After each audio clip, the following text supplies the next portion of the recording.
Welcome to our educational session on enhancing confidence in weight management conversations through motivational interviewing. Please be sure before you start this educational module that you have completed the pre-survey, which was connected directly to this. You should have finished that before you got to this portion.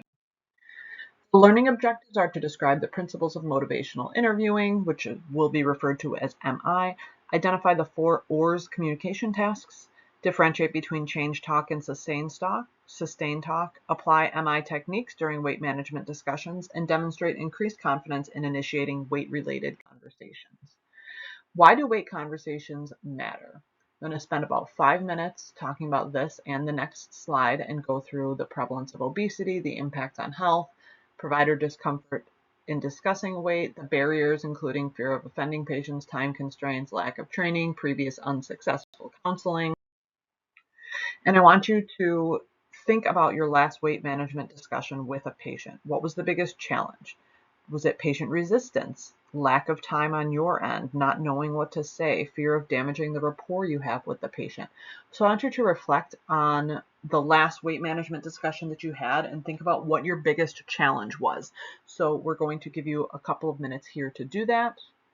Pause for about a minute.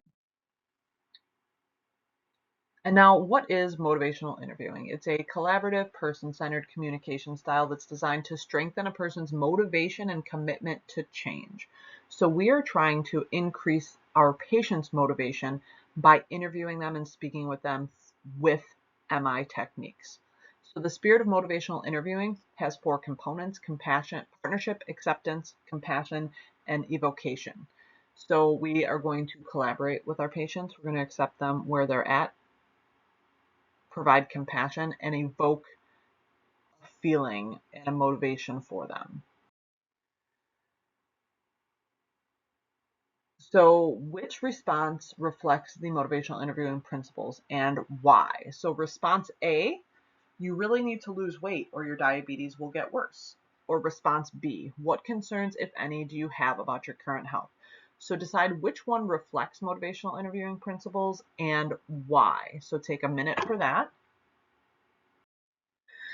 Now we're going to talk about OARS or OARS skills. The core skills for OARS are open-ended questions, affirmations, reflective listening, and summaries. So for open-ended questions, we're going to ask patients, we want them to talk to us. So instead of asking, do you exercise, which is a close-ended yes or no question, we're going to ask, tell me about your physical activity routine.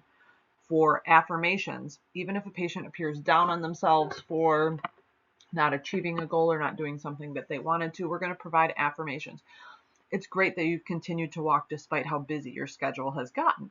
Reflective listening is actually listening to what the patient says and then incorporating what they've said in your response to them. You're frustrated because you've been putting in effort without seeing any lasting results. And then summary is just recapping what the patient said.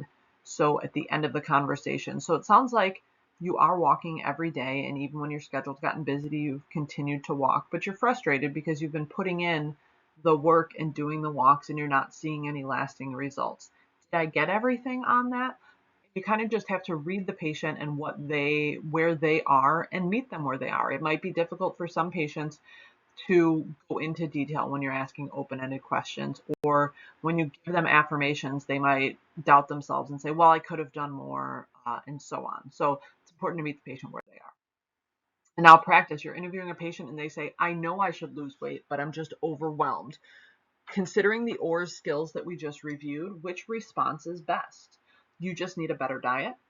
What feels most overwhelming to you right now?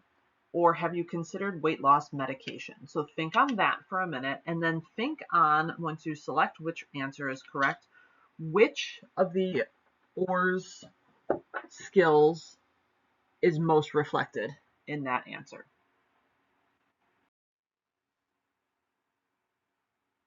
So we'll pause and then we'll do we'll just say the answer and give a brief explanation. Change versus sustained talk. What is change talk? What is sustained talk? Go through what each is. Change favors change, sustain supports the status quo, nothing's going to work, I've tried everything, etc. Practice for each statement, identify if it's change or sustain. Then consider how you could change the sustain into change. So which is, I'd like to be more active with my grandchildren. Is that change or sustain? My schedule is too busy. Which one is that? And then think about how you would change the sustain, how you could edit the sustain into a change talk. Give time, go through, and then give this case scenario. You walk into the room and see Mr. Jones, a 52-year-old patient with obesity and hypertension. Before you begin conversing with him, he states, I know I should lose weight, but I just don't have the motivation. What would be the best motivational interviewing consistent response? A, you need to start exercising immediately. B, what benefits would you hope to see if you decided to make a change? Or C, have you considered joining a gym? So think about that and which fits best for motivational interviewing. So the correct answer is B, what benefits would you hope to see if you decided to make a change? And how does that evoke change talk? This is meeting the patient where they are, asking, he says, I know I should lose weight. What benefits would you want to see if you were to lose weight? What can we do to achieve those changes that you're seeking? So the key takeaway, motivational interviewing should be used to guide rather than direct. You should focus on those ORS skills, listen for change talk, explore the patient's motivations. Remember that small conversations can lead to meaningful behavior change for these patients. Here are the references that I used, and thank you for coming. Once you've finished this, please make sure you click right back in and take the post survey as well.